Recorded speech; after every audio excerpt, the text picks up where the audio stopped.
Tidak ada perbuatan-perbuatan baik yang menyelamatkan kita. Kita tidak diselamatkan masuk nirvana atau masuk keadaan moksa atau mukti oleh sebab perbuatan baik kita. Alkitab sudah katakan dalam Efesus 2 ayat. Kita bukan berbuat baik supaya kita nantinya direinkarnasi sebagai orang yang lebih tinggi kastanya atau kedudukannya. Bukan. Kita melakukan perbuatan baik karena kita sudah diselamatkan. Dengan kata lain, singkatnya.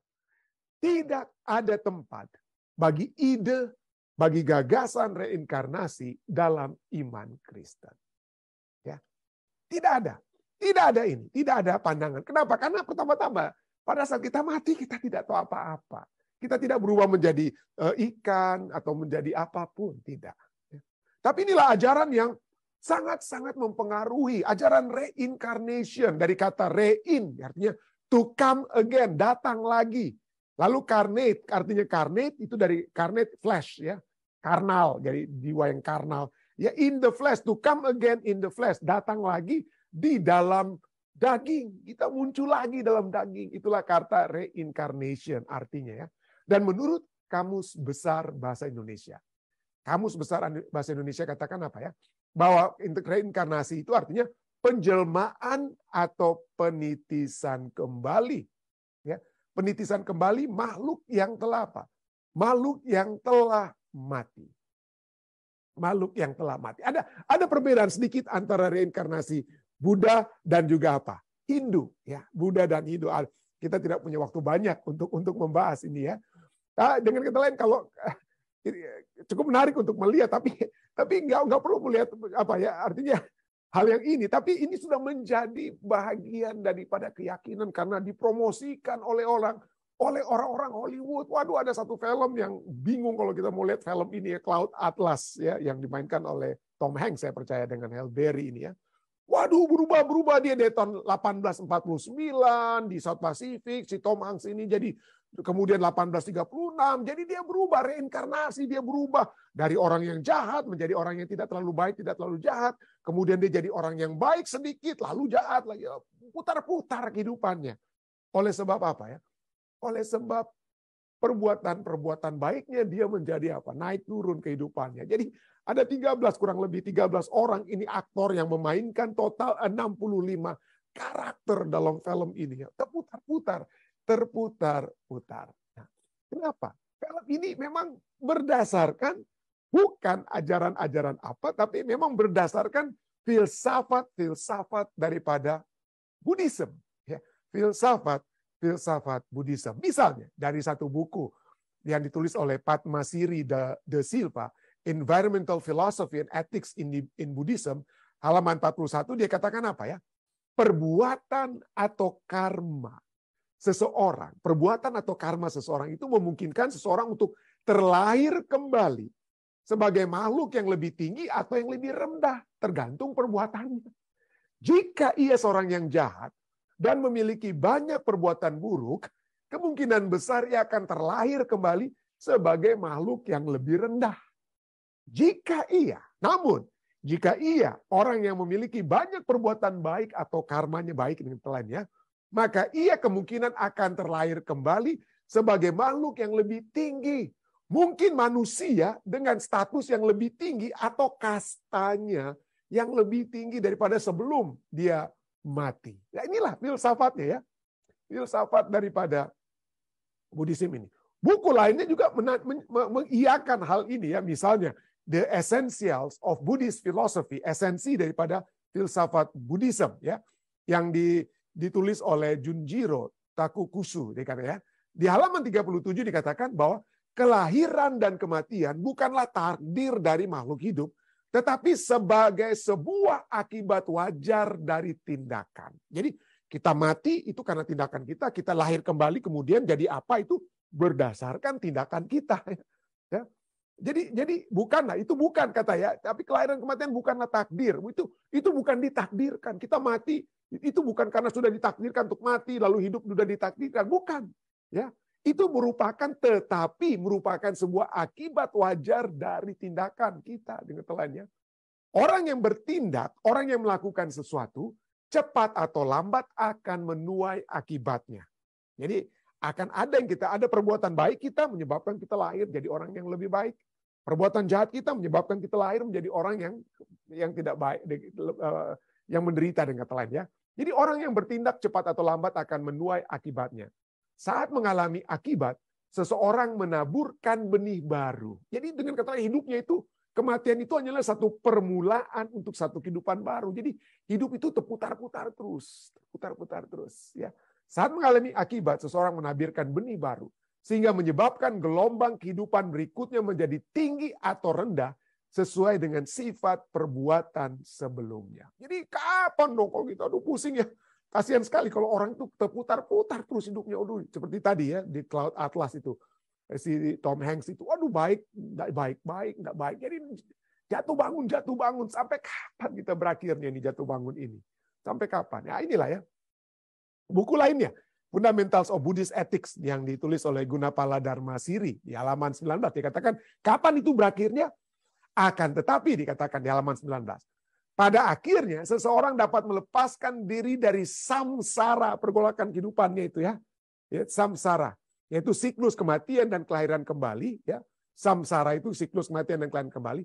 Melalui pencapaian keadaan spiritual tertinggi. Waduh, kalau kita bisa berbuat yang baik, kita bisa lepas daripada ini samsara ini jadi mati hidup tuh lepas kita. Ya, kita bisa lepas. Keadaan ini pada saat kita lepas daripada samsara, kita mencapai keadaan disebut dengan istilah moksa atau mukti ya dalam agama Hindu dan sering disebut nirvana atau nibbana dalam agama Buddha. Jadi istilahnya kita berhenti jatuh bangun, berhenti mati hidup itu pada saat kita dalam Hindu disebut dengan nirvana, dalam Buddha Hindu disebut moksa, di Buddha disebut apa? Nirvana atau nibbana ya. Keadaan ini bukanlah salah satu kebahagiaan individu, tetapi seringkali merupakan penggabungan diri sendiri dengan keberadaan kolektif saat kita sudah apa? Betul-betul menyatu dengan apa? Dengan yang sempurna tersebut, yang menyatu ya dengan sempurna tersebut. Jadi pada akhirnya itu akan apa ya? Pada akhirnya itu akan berakhir. Ya kalau kita pada saat kita setiap kali kita apa? Berreinkarnasi, yang penting saudara berbuat baik itu perbuatan baik itulah yang akan menyebabkan kita itu masuk nirvana atau satu keadaan yang apa tidak lagi mati hidup. Nah, tapi apa yang Alkitab katakan? Pelajaran kita sudah jelas ya bahwa keselamatan kita itu bukan oleh perbuatan kita. Ya, tentu saja ada perbuatan yang diinginkan, tapi bukan terus terang saja. Tidak ada perbuatan-perbuatan baik yang menyelamatkan kita.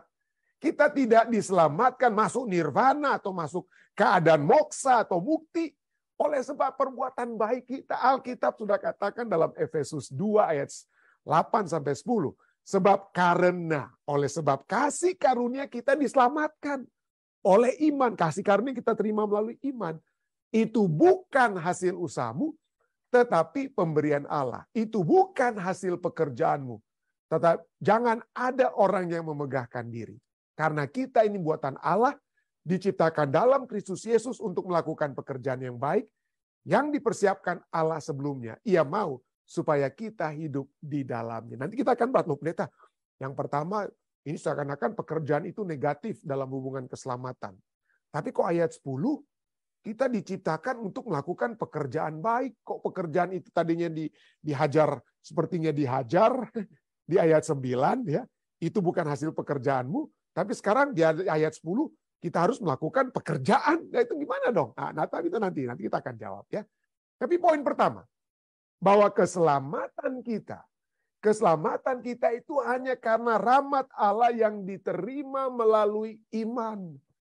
Itu bukan hasil usaha kita. Dengan kata lain, kita bukanlah sumber keselamatan kita sendiri. Sumber keselamatan itu adalah apa? Kasih karunia Allah, rahmat Allah, kasih karunia Allah. Itu adalah pemberian kita. Itu adalah pemberian Allah bagi kita, maksud saya. pemberian bagi kita. Ya, pemberian Allah. Dan sekali lagi di ayat 8 maupun ayat 9 katakan itu bukan hasil usaha kita. Itu bukan hasil pekerjaanmu. Bukan hasil usahamu. Bukan hasil pekerjaanmu. Bukan hasil pekerjaanmu. Ya. Dengan kata lain, perbuatan baik kita. Karma-karma kita ya. Tidak menyelamatkan. Kita selamat hanya karena adanya rahmat Tuhan, ya, rahmat Tuhan yang menyelamatkan kita. Itu adalah pemberian Allah, ya. Yang kita apa? Terima dengan iman, ya. Yang kita terima dengan iman. Nah, ini poin penting sekali, ya. Keselamatan oleh kasih karunia, oleh rahmat Allah itu diterima oleh iman, ya, iman. Tetapi jangan pikir, waduh, saya puji Tuhan, ya, saya memiliki iman yang besar, makanya saya menerima kasih karunia Tuhan. Waduh, puji Tuhan, saya memiliki iman yang besar, saudara. Iman saya lebih besar daripada Anda karena saya dokter, karena saya pendeta. Makanya iman saya itulah menyebabkan saya selamat menerima kasih karunia Tuhan. Hei, kita juga jangan pikir bahwa iman kita itu yang kita dapat megahkan. Tidak. Kenapa? Karena iman juga bukan sumber keselamatan. Sumber keselamatan itu bukan karena kita percaya kepada Tuhan. Sumber itu kasih karunia Tuhan yang kita terima dengan percayanya kita, yang sesungguhnya percayanya kita yang menerima rahmat Tuhan itu telah juga diberikan oleh Allah. Allah yang memberikan percaya. Allah yang menimbulkan kerinduan bagi kita untuk percaya. Allah yang menimbulkan iman kita sehingga iman kita bertumbuh. Allah yang memberikan kerinduan kita baca firman Tuhan supaya iman kita bertambah. Semakin kita bertambah, semakin kita menerima dan secara apa ya, komplit mensyukuri kasih karunia yang Tuhan berikan. Betul, iman kita bisa bertumbuh. Betul, iman itu juga berasal ada dari kita. Kita apa ya? Kita memiliki iman, tetapi iman yang ada di dalam kita sekalipun adalah pemberian Tuhan. Ya, adalah pemberian Tuhan. Kalau Tuhan tidak memberikan apa ya keinginan bagi kita untuk mendengarkan firman-Nya sehingga memiliki pertumbuhan iman dalam diri kita, maka kita tidak bisa akan pernah selamat-selamat. Jadi jangan bermegah dengan iman kita juga, saudara ya. Iman adalah pemberian Allah kepada kita yang menyanggupkan kita untuk menerima rahmat Allah. Jadi kita jangan bersombong karena perbuatan kita, jangan bersombong karena iman kita. Ya. Jangan bersombong karena iman kita. In the first place, kalau kita memiliki iman yang sombong, ya kita belum memiliki rahmat Tuhan. Ya, kita belum betul-betul diselamatkan. Jadi segala sesuatunya, baik kasih karunia, Yesus yang mati, kenyataan bahwa rahmatnya dia berikan, lalu kita terima dengan percaya. Kepercayaan yang Tuhan berikan pertama-tama kepada kita, itu semua adalah inisiatif Allah. Allah yang aktif dalam memberikan keselamatannya.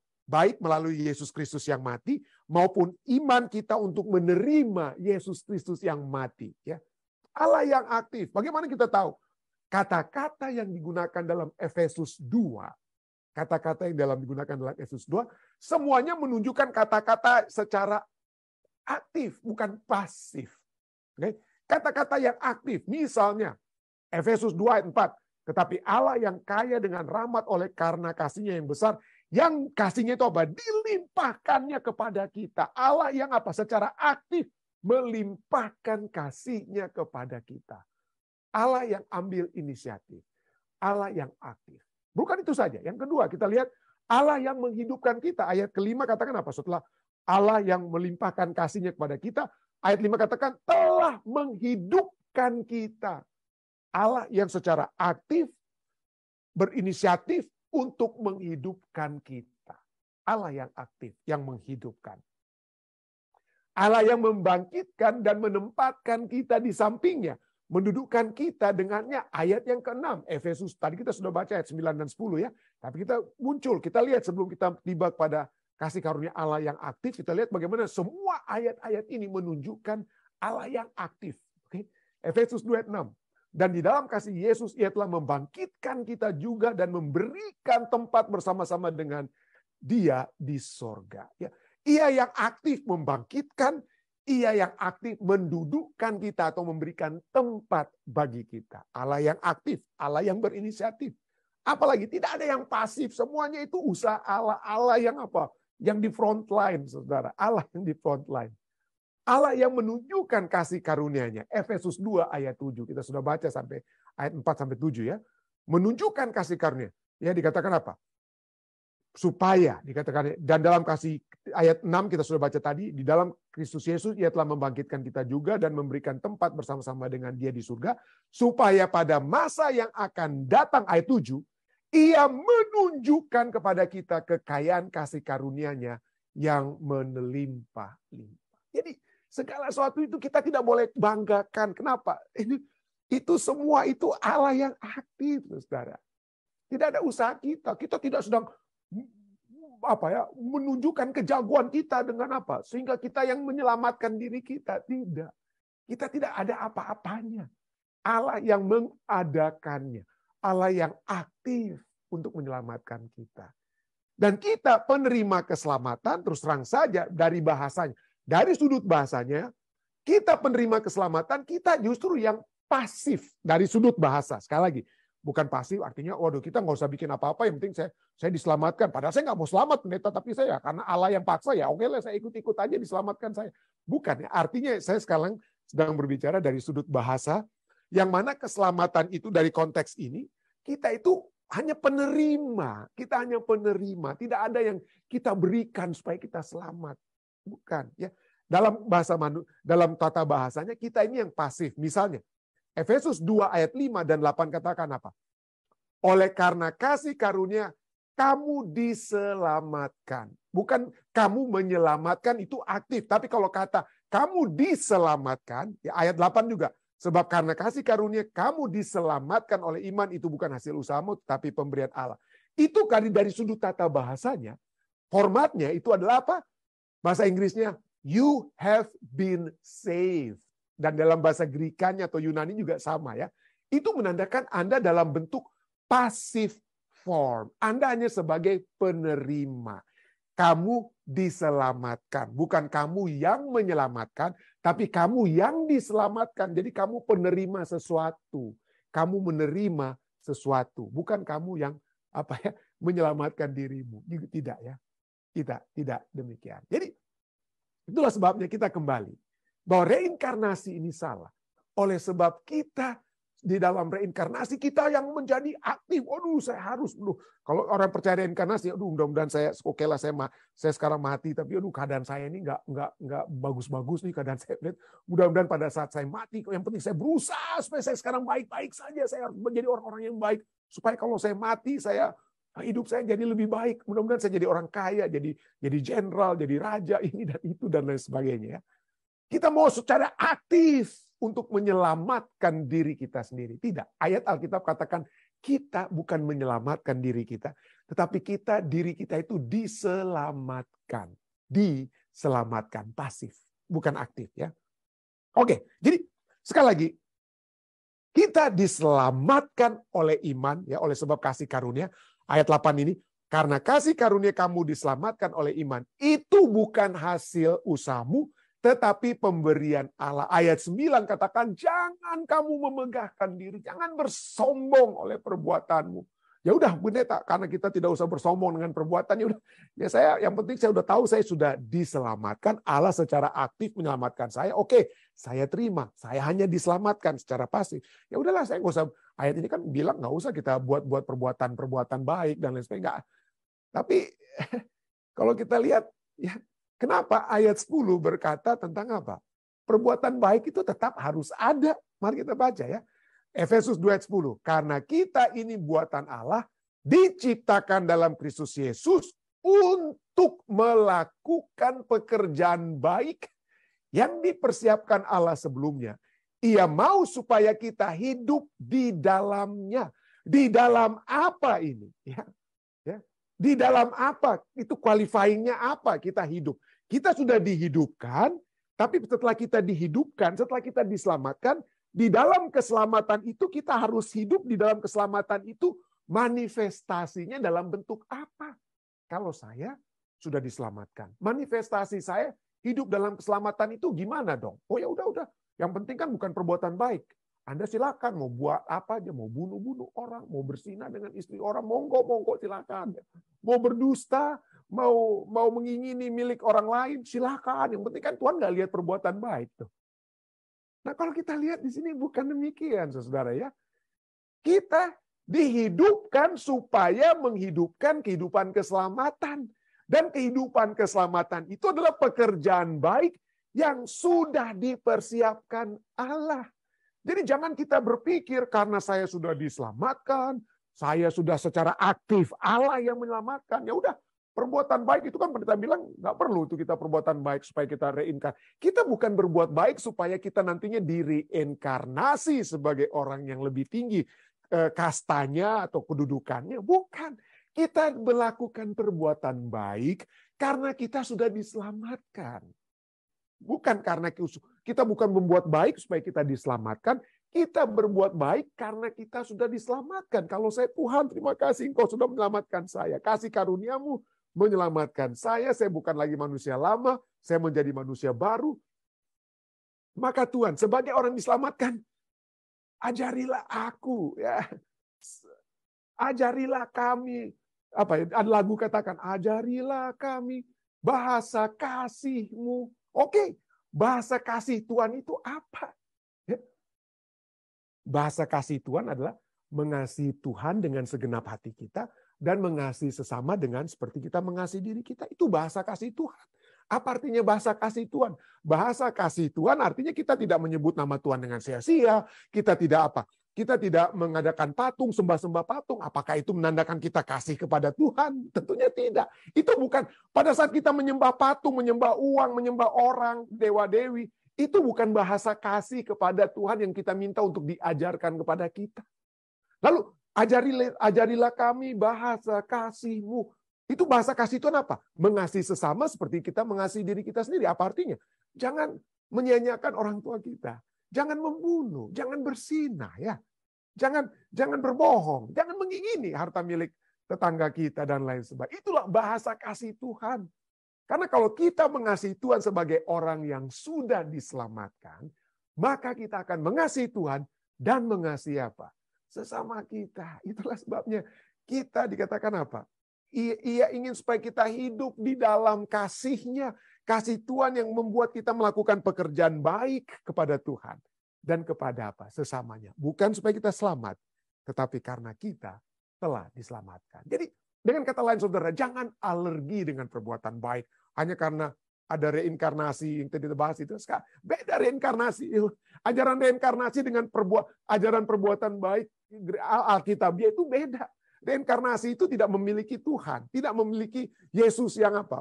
Yang ada di dalamnya. Tapi bagi kita, Yesus ada di dalam kita, maka kita melakukan perbuatan baik. Kita melakukan perbuatan baik. Kita selamat atau diselamatkan untuk berbuat baik. Galatia 5 ayat 6 katakan apa? Sebab bagi orang-orang yang ada di dalam Kristus Yesus, orang yang sudah diselamatkan itu tidak seperti orang Rasul Paulus katakan, bukan bersunat, tidak bersunat itu tidak mempunyai sesuatu arti. Karena ada orang-orang Kristen di Galatia yang dari latar belakang Yahudi, kalian harus disunat untuk itu tanda selamat, harus disunat, harus buat ini dan itu. Itu di dalam Kristus tidak ada lagi itu, ya, tidak ada artinya. Tetapi dikatakan bukan berarti kita tidak boleh berbuat baik. Dikatakan apa? Itu tidak mempunyai arti sunat atau tidak sunat. Hanya yang berarti itu apa? Hanya iman yang bekerja. Faith that works through love. Hanya iman yang bekerja. Iman yang ada manifestasinya. Apa manifestasi iman Anda? Kalau Anda memiliki iman yang berpusat pada Tuhan, maka kita akan apa? Mengasihi Tuhan dengan segenap hati kita. Ya, kita akan menuruti kehendak-kehendak Tuhan. Ya, firman demi firman, ayat demi ayat. Kalau kamu menyatakan dirimu mengasihi aku, tapi kamu tidak menuruti kehendakku, kamu pendusta. Kamu adalah orang yang bohong. Marilah kita menghidupkan pekerjaan yang baik oleh sebab kasih karunia yang Tuhan sudah berikan, yang telah kita terima di dalam iman. Dan itulah yang membawa kita dalam syukur kita yang besar. Kita berbuat baik kepada orang lain, khususnya juga tentunya kepada Tuhan kita. Saya bawa ini dalam nama Yesus. Amin.